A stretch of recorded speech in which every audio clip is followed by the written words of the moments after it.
মূল্যবৃদ্ধিয়ে অসমক কুঙা কৰাৰ লগে লগে আহিছে আপোনালোকলৈ এটা সুন্দৰ খবৰ। আপোনালোকেতো গমেই পাইছে কেও চাইডে মূল্যবৃদ্ধি আৰু মূল্যবৃদ্ধি হোৱাৰ লগে লগে আগতে কিন্তু এই মূল্যবৃদ্ধিৰ ওপৰত মই আন্দোলন কৰিবলৈ গৈছিলোঁ দেই। আজিকালি আন্দোলন চান্দোলন নাই আৰু শেষ, গম পাইছে, এবাৰ শেষ। যোনে য'ত যিমান মন যায় সিমান মূল্যবৃদ্ধি বঢ়াই থাকক। দেখিছোঁ মই এই আচুৰ হৌ কৈ পেলাই কৰি আছে, কিছুমানে কৰি আছে আৰু তাৰ মাজত লেখত ল'বলগীয়া হৌ হা। আৰু সেই হৌ হোৱাৰ পিছত আপোনালোকলৈ এটা মই ভাল খবৰ দিওঁ।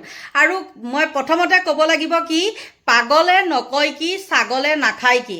এতিয়া আপোনালোকৰ চিন্তাৰ কাৰণ নাই। মুখ্যমন্ত্ৰীয়েতো মাজতে আজিৰ পৰা দুদিনৰ আগত মই যেতিয়া ভিডিঅ' দিছিলোঁ তেতিয়া মই আপোনালোকক কৈছিলোঁ যে গাড়ী সংখ্যা কমাই দিছে, হয়নে নহয়? তেওঁলোকৰ মন্ত্ৰী বিধায়কে গাড়ীৰ সংখ্যা কমাই দিছে আৰু দেখিছেই আপোনালোকে।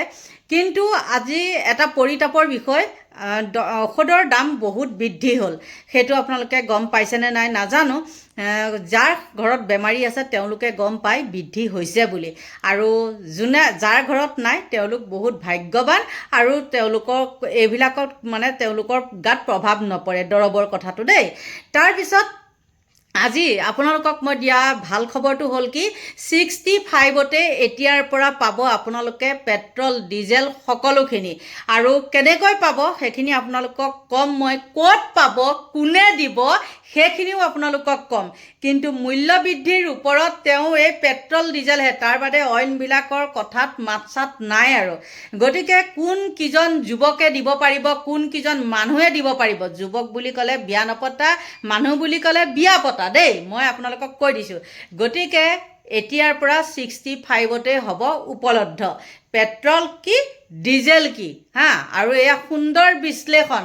কিবা এটা কয় নহয়, কি গৰু আগত ঘাঁহ খাই কিবা টিলিঙা কাণ জোকাৰি, নহয়, গৰুৰ আগত বজাই টোকাৰি গৰুৱে ঘাঁহ খাই কাণ জোকাৰি, ঠিক তেনেকুৱা ধৰণৰে কথা। গালো বালো বোলে খোলাকটি তাল, পোৱালেই চাবা যদি এখৰ আহি ডেছ মানে খালী ঠাই পূৰ কৰিবলৈ দিলোঁ আৰু দেই। সামাজিক মাধ্যমত সেইখিনি কথা ক'ব নোৱাৰোঁ। গতিকে বন্ধু বান্ধৱীসকল, ক'ত পাব 65ত আপোনালোকে পেট্ৰল আৰু ডিজেল সেইখিনি ক'ব লাগিব, আপোনালোকক দেখাম।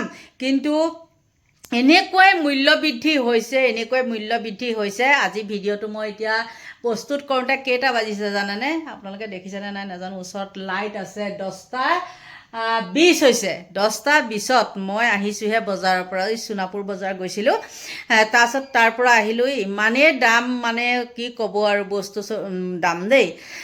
গতিকে বন্ধু বান্ধৱীসকল, আপোনালোকক দেখাওঁ 65ত ক'ত সুলভ মূল্যত কি ধৰণে কেনেকৈ পেট্ৰল ডিজেল দিব পাৰি, সেয়া কোনে কৈছে আপোনালোকক কওঁ। আকৌ শেষত কৈছোঁ, পাগলে নকয় কি, ছাগলে নাখায় কি। আপোনালোকে চাওক ক'ত পাব। লাগে নেকি আপোনালোকক 65ত লাগিবনে পেট্ৰল ডিজেল? তেতিয়াহ'লে চাওক আপোনালোকে এই ভিডিঅ'টো। বাবে ধন্যবাদ দিব ওলাইছোঁ। এই মুহূৰ্তৰ এক অত্যন্ত গুৰুত্বপূৰ্ণ খবৰ। কেৱল মাত্ৰ 65 টকাতে আপোনালোকে লাভ কৰিব পেট্ৰল ডিজেল।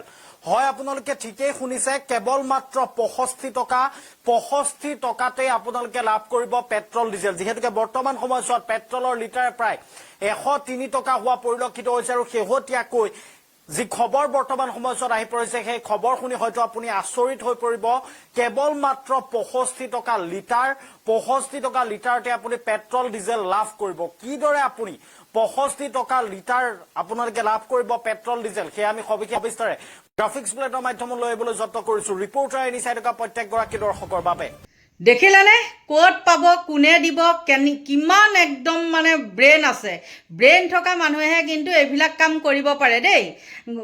একদম কম মূল্যত আপোনালোকক দিব পাৰিব। কিমান কেনেকৈ দিব পাৰে, গতিকে আপোনালোকে চিন্তা নকৰিব। এখেতক মুখ্যমন্ত্ৰী পাতক, তাৰপিছত আপোনালোকে চাব। গতিকে বন্ধু বান্ধৱীসকল, আপোনালোকৰ পৰা লৈছোঁ বিদায়। আৰু কিবা যদি মই ভুল কৈছোঁ একেবাৰে ক্ষমা কৰিব দেই, নিজৰ বুলি।